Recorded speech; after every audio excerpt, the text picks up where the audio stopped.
I'm Chris Kepler, and welcome to Does This Happen to You? I'm an actor, voice actor, audiobook narrator, and writer. I love telling and sharing stories about the strange experiences my friends and I have while doing mundane things like grocery shopping. That's why this podcast features funny stories from fantastic writers about our daily anomalies, a micro audiobook about life and befuddlement just for you. Our story this week is from Jennifer K., who you'll find on Medium.com, and here is, I have had it with air travelers. Pesky passengers are ruining the flying experience. I am so glad to be home. I just returned from traveling to Georgia for Thanksgiving. I hadn't put my arms around my family since just before COVID sent us all into lockdowns. On my flights, I observed some behaviors I'd like to correct.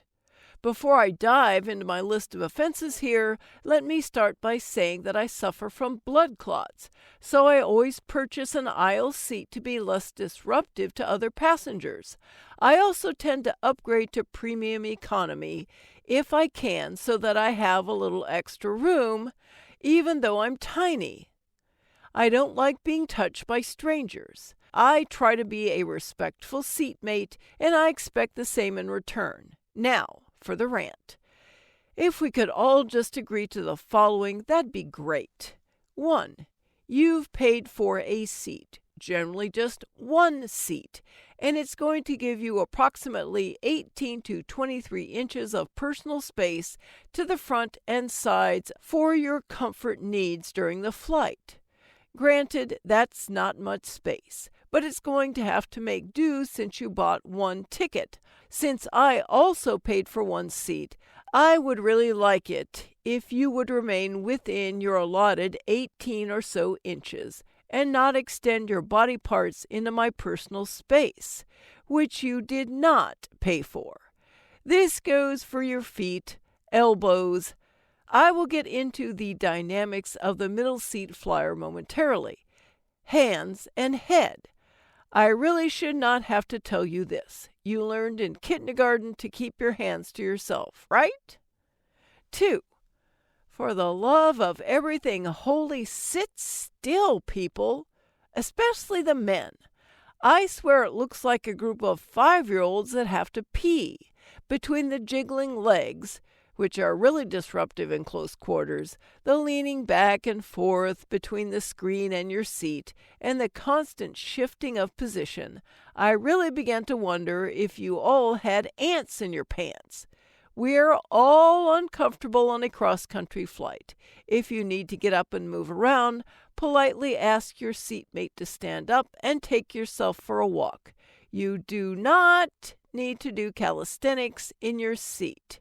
Don't tap your fingernails on your iPad or drum your fingers on your tray table.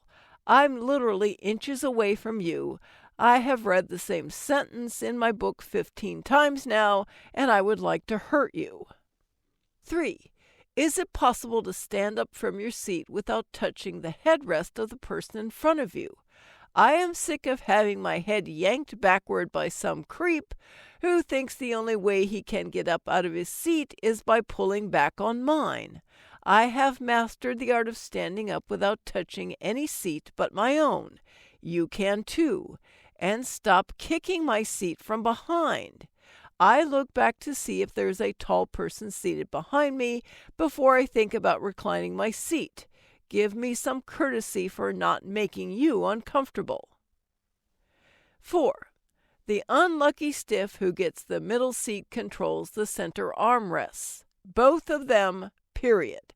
This is not negotiable. That's the shittiest seat on the plane with the least room, and thus, while flying aisle, I do not touch the center seat's armrests. I tuck my inner elbow down below the armrest. However, keep your elbows out of my seat. I cannot tell you how many times I have had to gently push someone's elbow out of my seat. See number 1 above. Your center seat does not entitle you to fondle my breasts mid-flight with your pointy bones. 5. Back to you, men. Is it really so difficult to sit with your legs closed? Are your balls so huge that you have to spread your legs out past where your seat ends? I do not want to feel your legs brushing up against mine. Get back to where you belong and have some decency. Pretend you're an unmarried girl in Arkansas and you have to keep an aspirin pinned between your knees. Yes, for the whole flight. 6. Now for you women. STFU. Nobody wants to hear your oration on where you live, where you're flying, what relatives you just saw, and how much the pizza costs in the airport. I will listen politely, but wonder why you haven't picked up on my tersely worded responses or noted that I'm engrossed in the book on my Kindle rather than hanging on your every word. And please don't order that second cocktail.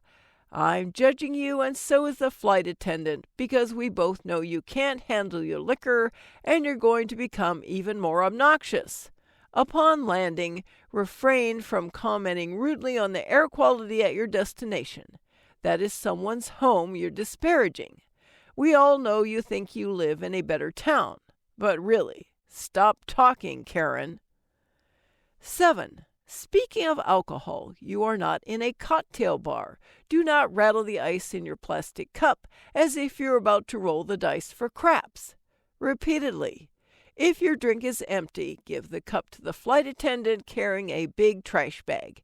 You can get another drink at the airport bar if you are that desperate to get wasted. 8. The airplane bathroom is a shared facility.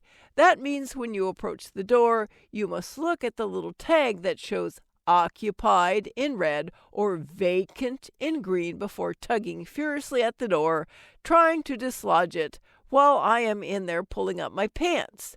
Do not feign surprise when I then open the door and startle the shit out of you because you are way too close to the door and were not expecting me to materialize out of thin air.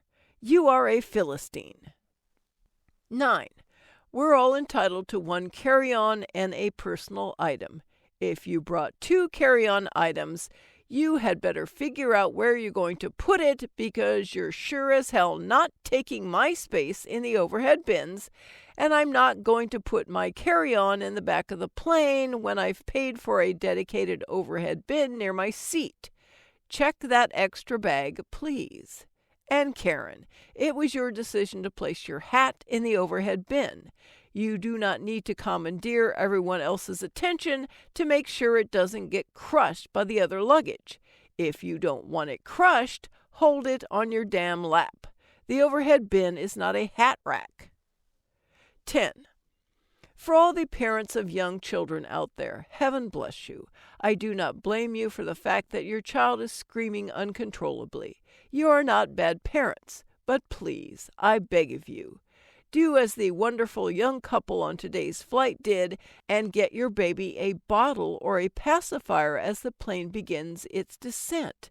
It helps them pop their eardrums since they aren't able to do the Frenzel technique by themselves. I don't have children, and I know this. This should be required in the safety demonstration at the beginning of the flight. 11. Flight attendants and crew deserve respect. Smile and be polite. They are not indentured servants. They are doing a job. Do unto others. Well, it's time for me to lock myself in for my mandatory 10-day Omicron variant quarantine. Thank you for your attention. Now sit back, relax, and enjoy your flight. No flight attendants were harmed in the making of this article. Thanks so much for listening. If you enjoyed the story, let me know and share it with your friends. Follow me at Chris KK Aria on Twitter or Chris K. Kepler on Facebook, or check out my